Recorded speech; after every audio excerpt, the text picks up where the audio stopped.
Welcome, I am Nid, a soul guide, and I support people with moving through change in life in a graceful way that allows a more authentic expression of the soul to shine through and feeling more fulfilled in life.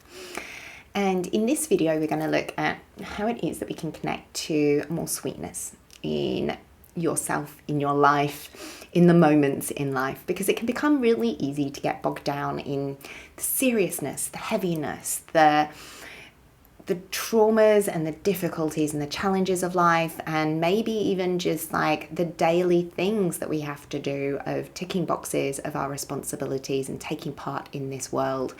And these are all ways in which we can lose the sweetness, right? And we can get that kind of feeling about everything. I wouldn't say it's sour, but it doesn't taste so good. And I really remember a point in my life where I'd really ticked all the boxes. I was in a job interview and they asked me, was I where I thought I would be in my life at that point? And I honestly answered, no, I've overachieved and I've got all this stuff in my life that I had no desire to ever have in my life. Like I owned a house and I was married and I had a dog and all these like very normal things. And I didn't want any of them. I'd always wanted my life to be free and to travel and to be able to just like move my body and have some fun and go on adventures and live in amazing places and be out in nature, not working in South London, living in the city. And I realized that I had accepted a mediocre life. I had accepted being a part of the conditioning of our society.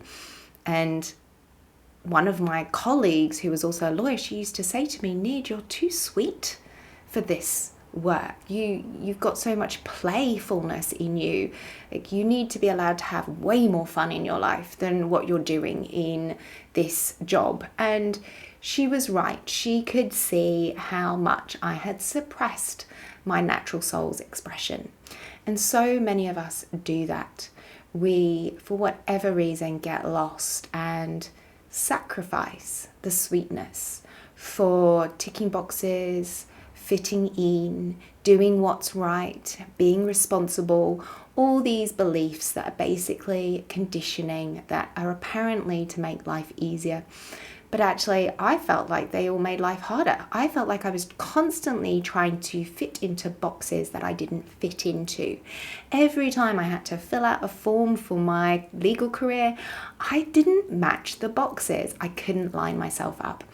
And this is what we do when we lose the sweetness of our soul's expression.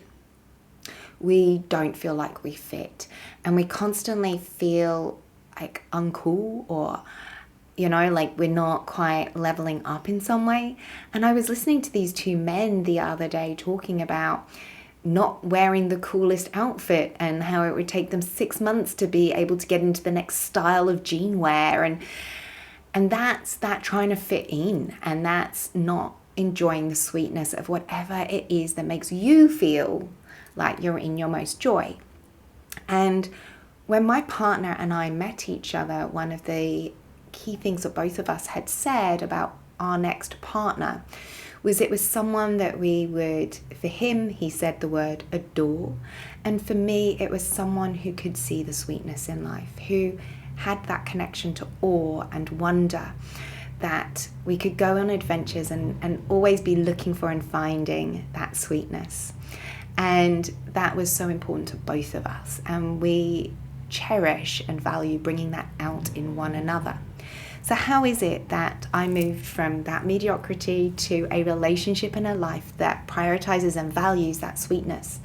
Well, the first thing is to be able to look at other people and see their inner child and what it is asking for, because it's through our childlike qualities that we are the most purely, authentically expressing our inner child. A child may, on one hand, be very sweet and adoring and authentically enjoying a moment, and then they also might be really angry and having a tantrum, and their sweetness is fully enthused in their frustration as well. And that is the sweetness of each emotion in their moment and how they're experiencing that moment. So there is a sweetness in authentically connecting to the emotion that you're in that present moment. That when you're in a situation and you're kind of not really enjoying it, it's actually really a sweet energy. It's the sweetness of the situation to experience your own displeasure about where you are. And so honoring whatever the emotion is that arises and allowing yourself to be in it is one of the sweetest things that you can start to do for yourself. And it will also allow the emotion to move through you, because emotions only last about 90 seconds. And so letting it move through is really key. The other thing is going to be connecting into things that you do find fun, things that you do find give you a bit of pleasure, and prioritizing that in your day. Making sure that that is something you really want to invite in to your time. So setting aside that time, not for the to-do list, not for the ticking off, but for that moment of something that's really going to bring you a moment of joy. The next way in which you can explore your sweetness being more naturally expressed through yourself is through creativity. So whatever it is that is a creative expression for you is absolutely perfect. Not everyone is an artist or a craftsperson or a poet. You might have other ways in which you creatively share your gifts with the world, but making some time in your week to explore what that might be is going to be a really wonderful way to start to bring out your authenticity and your natural soul expression. And then the final way in which you are invited to bring sweetness into your life is what we call style in the Gene Keys. And the hummingbird, which is the symbol of finding and connecting to the sweetness in life, is our dream arc representation of Gene Key number 8, which the gift is style. Now, how does style play out? Well, there is creativity, as I shared, and there is purposely looking for the sweetness in another person, of finding the sweetness in the honouring of how you actually feel in the present moment, like a child would. These are all parts of connecting to style. But in particular, I really enjoyed the contemplation, and I would encourage you to do the alternative way that supports you best in exploring what style might mean to you. Because when I look at the different styles of people that I've connected with over time, you may see that there are some interesting trends of self-expression. And this is really important part of our communication through sweetness.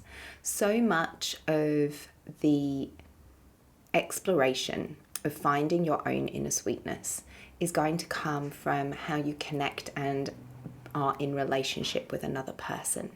To see their sweetness is to allow your own sweetness to be seen. And in doing this, you are holding space for someone else to authentically express their soul. And they can reflect that back at you if they are skilled enough. And this is where it is a really beautiful contemplation, is to see in which kinds of styles and ways things are expressed in different groups, in different communities, and what that brings out within yourself. Which of those expressions feels the most joyful, pleasurable, innocent, pure, sensual, whatever it is that are the pleasurable feelings for you. And what communication shifts being in that style brings you. Because this is where that sweetness is going to really naturally flow out of you. Your own beautiful creativity is going to flow.